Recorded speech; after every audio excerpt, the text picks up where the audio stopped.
आप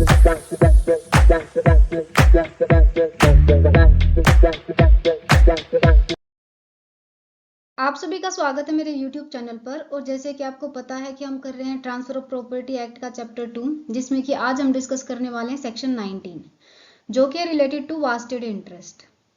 अगर आप चैनल पर नए हैं और अभी तक आपने चैनल को सब्सक्राइब नहीं किया है तो चैनल को सब्सक्राइब कर ले, ताकि आपको सारे अपडेट टाइम टू टाइम मिलते रहें। तो अपने आज के टॉपिक को स्टार्ट करते हैं।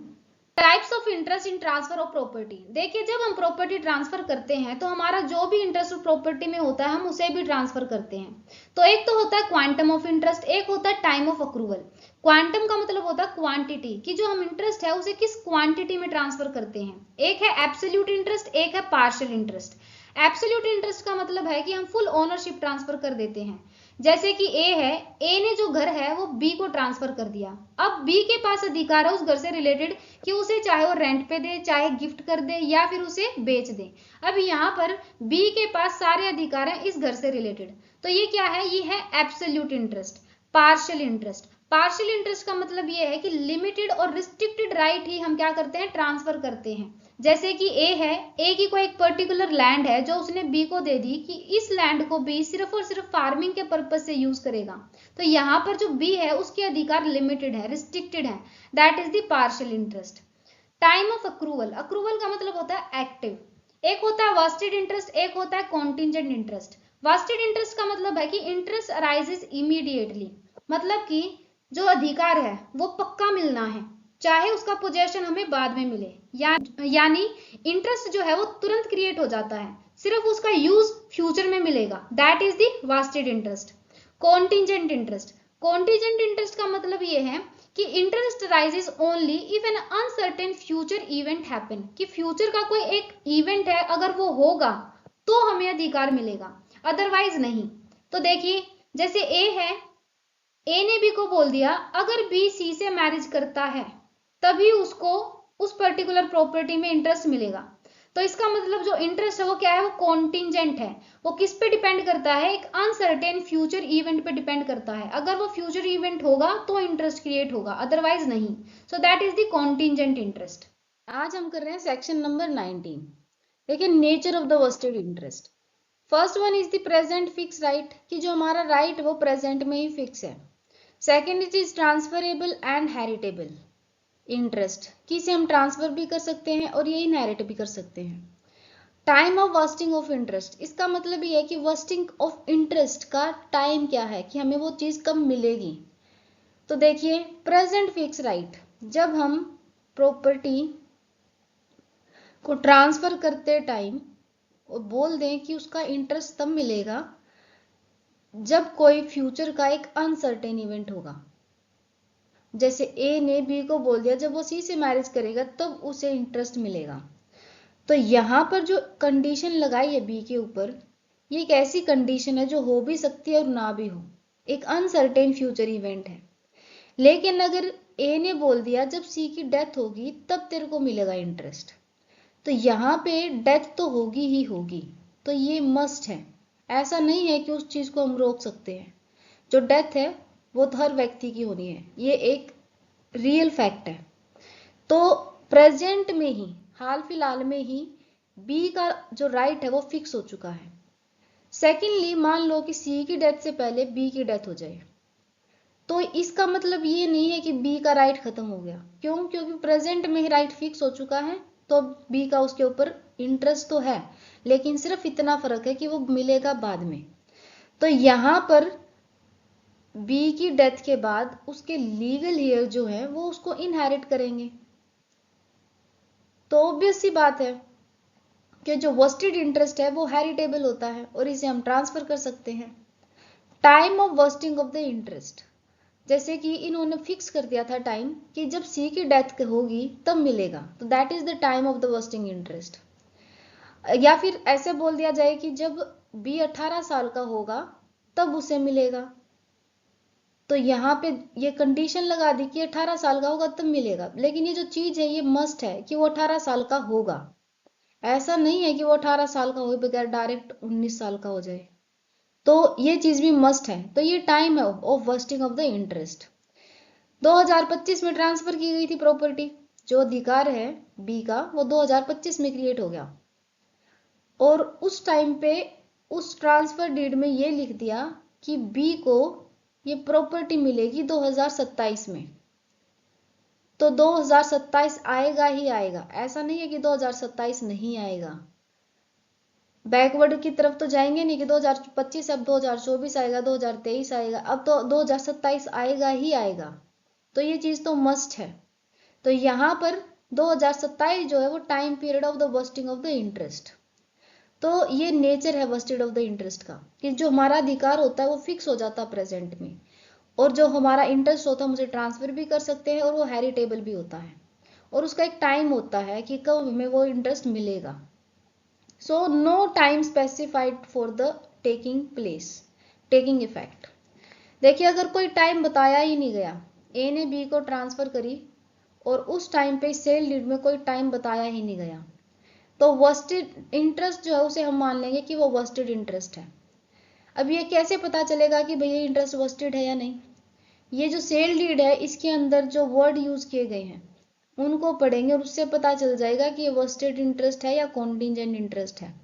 अगर इसमें लिखा है टू बी गिवन, ऑब्वियस सी बात है कि वेस्टेड इंटरेस्ट है, लेकिन इसमें लिखा है इफ समथिंग, तो ये ऑब्वियस सी बात है कि कॉन्टिजेंट इंटरेस्ट है। तो यहाँ पे इस लैंग्वेज को पढ़ते हैं और इससे हमें आइडेंटिफाई होता है कि चीज जो है वो वेस्टेड इंटरेस्ट क्रिएट कर रही है या फिर कॉन्टिजेंट। अदरवाइज अगर उसमें कोई टाइम स्पेसिफाई नहीं होता तो हम मानते हैं, ये प्रिज्यूम किया जाता है कि वो अधिकार जो है वो वेस्टेड है। Second one is expressly stated to take effect immediately.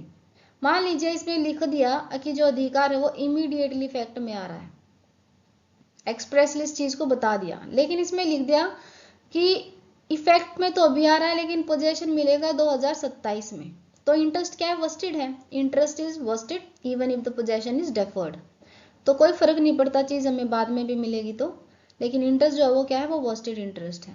Next one is event which must happen. कि अगर हम इसमें कोई चीज मेंशन कर रहे हैं तो चीज ऐसी होनी चाहिए कि वो जरूर हो, ऐसा ना हो कि वो एक अनसर्टेन इवेंट हो। अब जैसे बताया कि 18 साल का तो होगा ही होगा, सी की डेथ तो होनी ही है और 2027 भी आएगा। तो इस तरीके से जब कोई इवेंट ऐसा होता है जो मस्ट नेचर का होता है और उस चीज को हम मेंशन करते हैं कि उस समय पे मिलेगी, तो इसका मतलब हमारा जो अधिकार है वहां पे वेस्टेड इंटरेस्ट है। वो चीज वेस्टेड इंटरेस्ट क्रिएट कर रही है, ना कि कॉन्टिजेंट। कॉन्टिजेंट इवेंट में तो क्या होता है कि भाई हो भी सकती है और ना भी हो, लेकिन जब वेस्टेड इंटरेस्ट है तो चीज होगी ही होगी। तो इसीलिए लिखा है इवेंट मस्ट हैपन, कि अगर हम कोई चीज लिख रहे हैं ऐसी तो वो इवेंट ऐसा होना चाहिए जो कि जरूर से जरूर होगा, उसमें ऐसा नहीं होना चाहिए कि अनसर्टेनिटी है। Section 19 vested interest. देखिए अपनी बेयर एक्ट की लैंग्वेज है, where on a transfer of property and interest therein is created in favour of a person without specifying the time. कि हम किसी व्यक्ति के फेवर में कोई ट्रांसफर ऑफ प्रॉपर्टी कर रहे हैं और उसमें हम कोई टाइम स्पेसिफाई नहीं करते कि वो चीज कब इफेक्ट में आएगी, या फिर उसकी जो टर्म्स हैं वो ये बोलती हैं कि ये चीज इमीडिएटली इफेक्ट में आ रही है, या फिर वो चीज इफेक्ट में आएगी जब कुछ एक सर्टेन इवेंट होगा।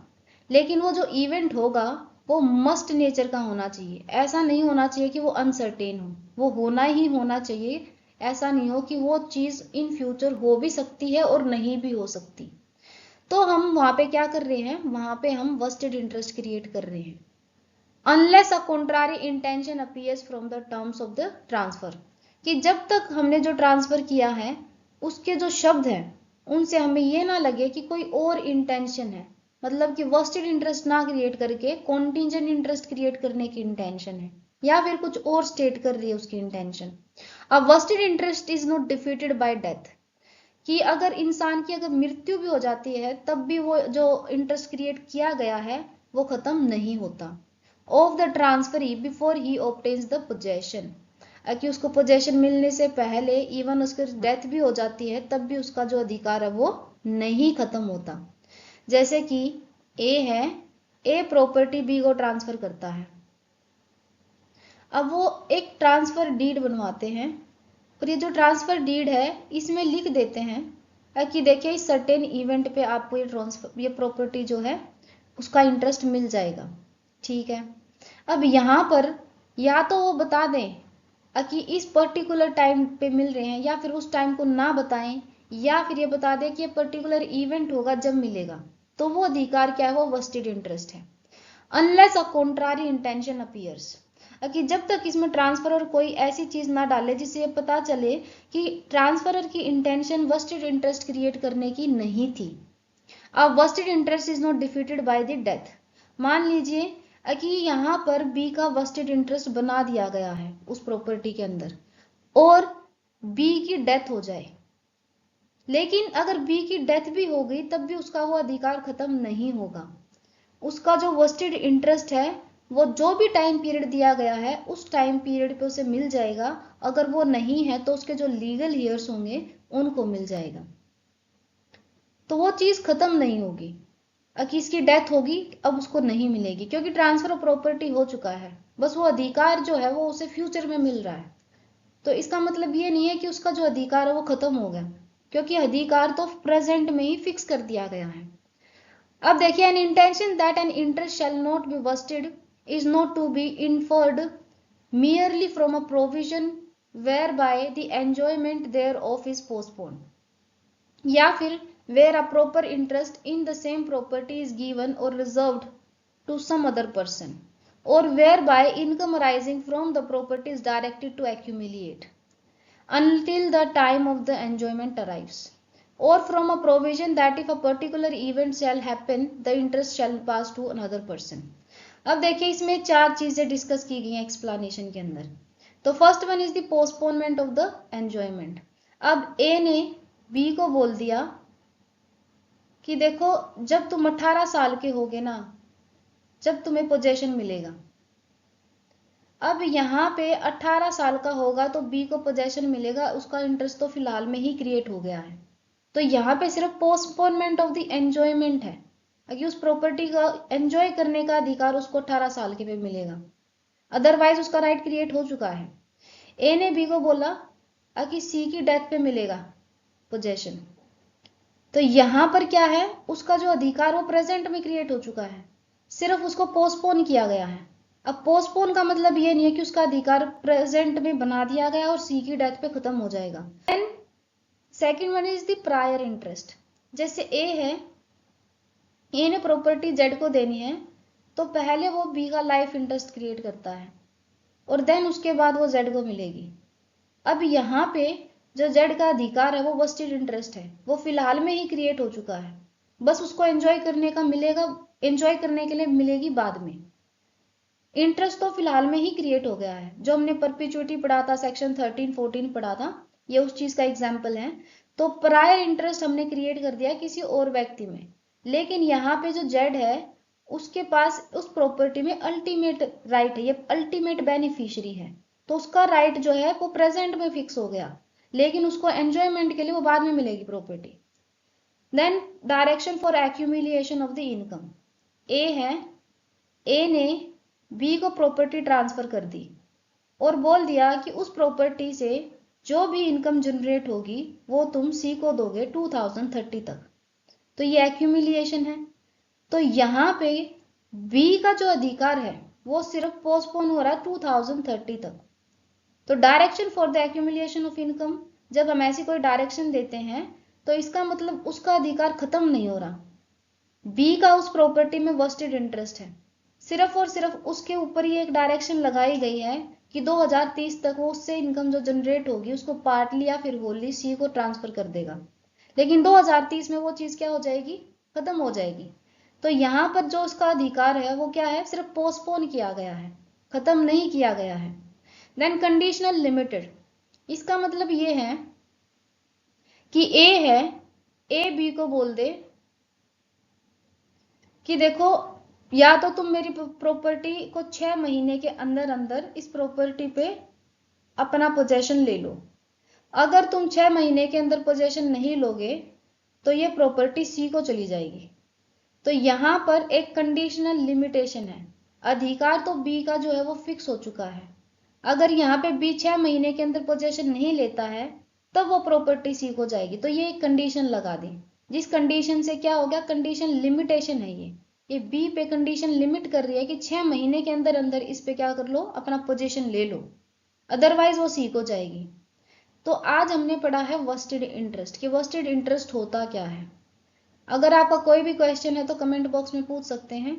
और आज की अपनी वीडियो को एंड करते हैं। अब मिलेंगे नेक्स्ट वीडियो में एक नए टॉपिक के साथ। अगर आप चैनल पर नए हैं और अगर वीडियो अच्छी लगी तो चैनल को सब्सक्राइब करें।